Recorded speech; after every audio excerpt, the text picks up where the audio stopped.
Hello and welcome to Ask Kim. This is the place where you can come and ask a marriage expert. I'm a licensed professional counselor in Texas, and you can ask an expert your questions that you really want to know about your relationship. All of your questions are confidential, but I will read them and try to provide an answer that will help you out.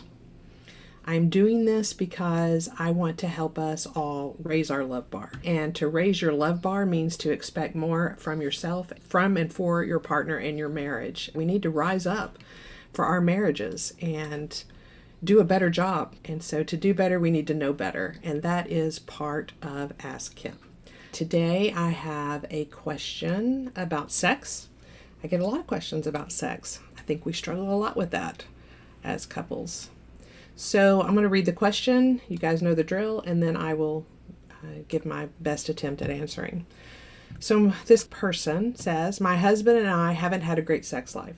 Once every couple of months, we might have sex, but that's not enough for me like it is him. He would rather look at porn every day to a couple of times a day and masturbates during those times, and it's been like this for 11 years. He's never open about sex, and I've tried talking to him, to even trying to open the marriage up so I can find a sex partner that can handle my needs. He refuses. I feel more alone than anything now. My question is, what do we do now? Okay, you've got a lot going on here, and I want to address this in different steps. So let's talk about the first one. You haven't had a great sex life, and it's been going on for 11 years. It sounds like you want sex more often than every couple of months, which, my goodness, who would blame you for that? Your partner refuses to talk about sex. So here's what I think. I think your partner's refusing to talk about sex because, one, I think he's embarrassed that he uses porn so often to find physical release and not with you. That's normal too. Or he's just uncomfortable talking about sex. But either way, this is an emotional intimacy issue, not necessarily a physical intimacy issue. And so if you have good emotional intimacy in a marriage, you deal with tough topics. You learn how to talk about them. And I think the focus for you is off sex right now and on to connection. Because 11 years, how are we not having a conversation about that? I hope you've seen a therapist. If you haven't, call a therapist and get your husband in if you can, because this is a more serious issue than not having sex, which is a serious issue.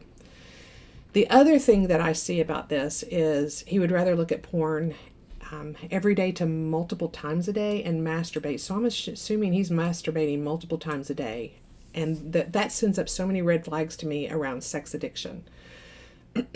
Or, porn addiction, which is a form of sex addiction. That is an excessive use of porn and an excessive amount of masturbation. And I am betting your husband has a problem that is more an addiction than it is just a behavior. If I were you, I would start looking at some information to get more understanding of what could be happening.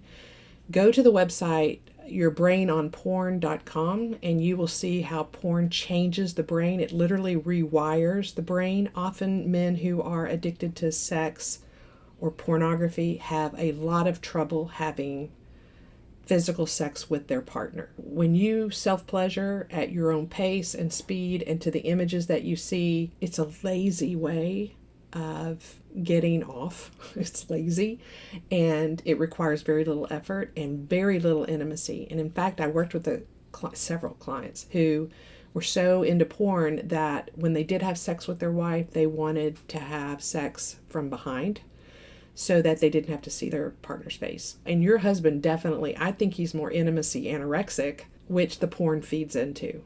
So I would get some more information about that for sure. And then you said your answer to this is to try to talk him up to having an open marriage so you can have a partner that handles your needs. Bad idea. And here's why it's a bad idea. Because this allows you to avoid emotional intimacy too. I'm thinking after 11 years of not having a conversation about this, you both have emotional intimacy issues. And that needs some work. And bringing in another partner, girlfriend, you are just opening up a can of worms and somebody else to get more involved with and have more problems with. You know how your partner might be using sex as a lazy way to get satisfaction and to still avoid intimacy? That's what another partner would be for you. Bringing in another partner for you would be a lazy way to get your needs met without having to connect emotionally. And please don't do that.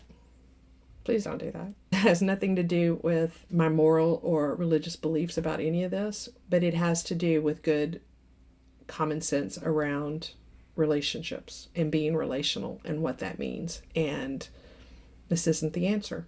I know you're hurting. I know that it can be pretty frustrating and painful to have a partner who doesn't want to have sex with you and can cause you to question yourself. But this is bigger. And I want you to do this in a way that is really going to help you and not just put a Band-Aid on it. If you go to our website, themarriageplace.com, and go to the store page, you will see 2 ebooks. One on what to do when your husband doesn't want to have sex. Read it.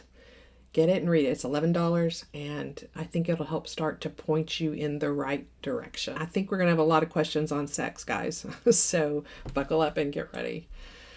If you like our show, if you like this channel, please send your questions to askkim@themarriageplace.com and subscribe.